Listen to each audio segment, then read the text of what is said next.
Titus. Titus bab 1. Daripada Paulus, sebagai hamba Allah dan Rasul Yesus Kristus, demi iman semua orang pilihan Allah dan pengetahuan akan kebenaran yang menghasilkan kesalihan. Iman dan pengetahuan itu berasaskan harapan untuk memperoleh hidup yang kekal. Allah tidak berdusta, Dia telah menjanjikan hidup ini sebelum permulaan zaman. Pada masa yang telah ditentukan, Allah menyatakan janji itu melalui perkabaran-Nya yang diamanahkan kepadaku. Aku menyebarkan perkabaran ini dengan perintah Allah penyelamat kita. Kepada Titus, kamu seperti anakku sendiri dalam iman kita yang sama.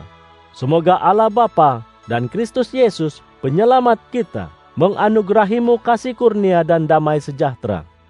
Aku telah meninggalkanmu di Kreta, supaya kamu dapat melaksanakan segala hal yang masih perlu diselesaikan, serta melantik tua-tua di setiap kota, seperti yang telah kuarahkan kepadamu.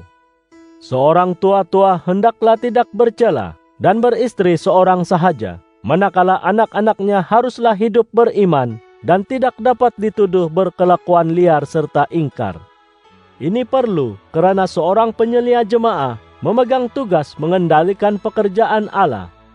Oleh yang demikian, dia mestilah tidak bercela, tidak menindas orang lain, tidak pemarah, tidak pemabuk, tidak ganas, dan tidak rakus.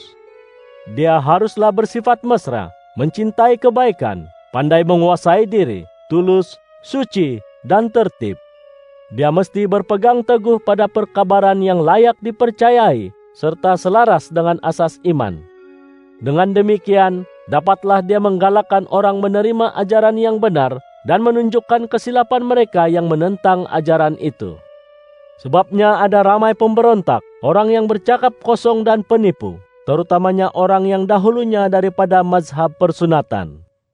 Mulut mereka mesti ditutupkan, karena mereka telah memesongkan seisi keluarga orang dengan mengajar ajaran yang tidak patut untuk mendapat keuntungan yang haram. Seorang nabi mereka dari Kreta pernah berkata, orang Kreta pembohong. Mereka rakus dan malas laksana binatang buas. Kata-kata kesaksian itu memang benar. Oleh itu, tegurlah mereka dengan tegas supaya iman mereka kukuh, dan tidak terpengaruh dengan cerita karut orang Yahudi atau perintah-perintah yang dikenakan oleh orang yang menolak ajaran yang benar. Bagi orang yang suci, segala-galanya suci. Sebaliknya, bagi orang yang fikirannya dinodai dosa dan tidak percaya akan kebenaran, tiada suatu pun yang suci, karena jiwa dan hati nuraninya sudah tercemar. Mereka mendakwa mereka mengenal Allah, tetapi perbuatan mereka tidak membuktikan dakwaan ini. Mereka terkutuk, ingkar kepada Allah, dan tidak dapat melakukan sesuatu yang baik. Titus bab 2. Kamu harus sampaikan ajaran yang selaras dengan asas kepercayaan yang benar. Nasihatilah lelaki yang lebih tua, supaya hidup sederhana, dihormati orang, mempunyai penguasaan diri, kuat beriman, penuh dengan kasih dan kegigihan. Seterusnya, nasihatilah perempuan yang lebih tua, supaya berkelakuan santun. Jangan menjadi pengumpat, pemabuk. Sebaliknya, ajarkanlah kebaikan. Dengan demikian, dapatlah perempuan yang lebih tua membimbing perempuan muda, supaya mengasihi suami dan anak-anak. Pandai mengawal diri, suci, menjadi suri rumah yang rajin, baik hati, dan taat kepada suami. Maka tidaklah dapat orang mencela perkabaran Allah. Orang lelaki muda pula, nasihatilah mereka supaya mengawal diri. Jadilah teladan kepada mereka dengan melakukan perbuatan yang baik. Ajarlah mereka dengan ikhlas dan bersungguh-sungguh. Dan gunakan kata-kata bijak yang tidak dapat dicela, supaya musuhmu malu kerana gagal mencari kesalahan kita. Ajarkan hamba supaya mematuhi perintah dan menyenangkan hati tuannya dalam semua perkara. Hamba tidak harus membantah atau mencuri. Sebaliknya, hendaklah sentiasa amanah, sehingga dalam segala hal mereka menjadikan ajaran tentang Allah penyelamat kita itu menarik. Hal ini demikian karena kasih kurnia Allah yang menyelamatkan seluruh umat manusia telah nyata. Kita diajar supaya hidup warak, tidak memburu keinginan duniawi, mengawal diri, ikhlas, dan menghormati Allah pada zaman ini. Kita sedang menunggu hari yang penuh berkat yang kita harap-harapkan, ketika kemuliaan Allah Maha Besar dan Yesus Kristus penyelamat kita akan terserlah. Kristus telah mengorbankan nyawanya untuk membebaskan kita daripada segala kejahatan, menyucikan kita, menjadikan kita miliknya, serta mendorong kita berbuat baik. Ajarkanlah segala ini, dan galakkan serta tegur semua yang mendengar kata-katamu dengan penuh wibawa. Jangan biarkan sesiapa memandang rendah kepadamu. Titus bab 3. Nasihati jemaahmu supaya taat akan pemerintah dan penguasa, serta sentiasa bersedia melakukan kebaikan.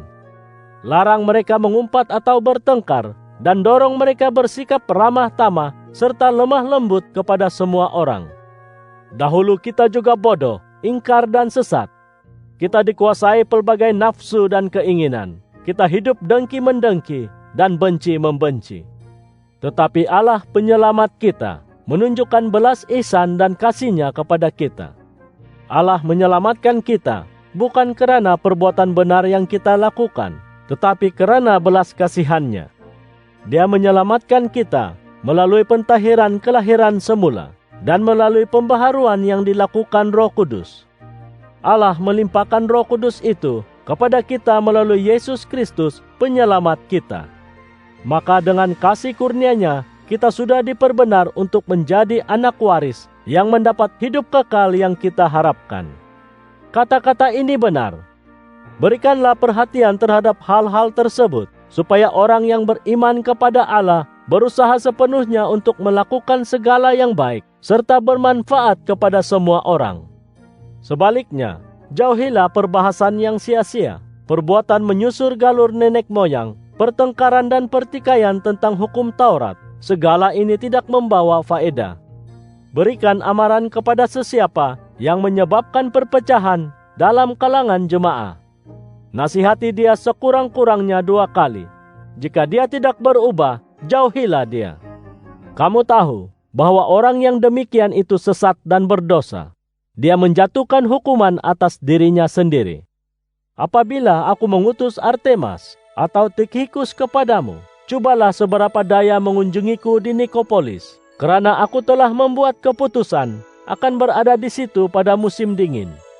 Berikanlah sepenuh bantuan kepada peguam yang bernama Zenas dan kepada Apolos, supaya mereka dapat memulakan perjalanan tanpa kekurangan apa-apa.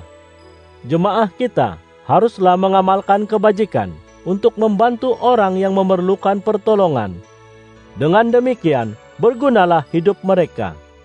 Semua saudara yang bersamaku berkirim salam kepada sahabat-sahabat seiman. Semoga kasih kurnia menyertai kamu semua.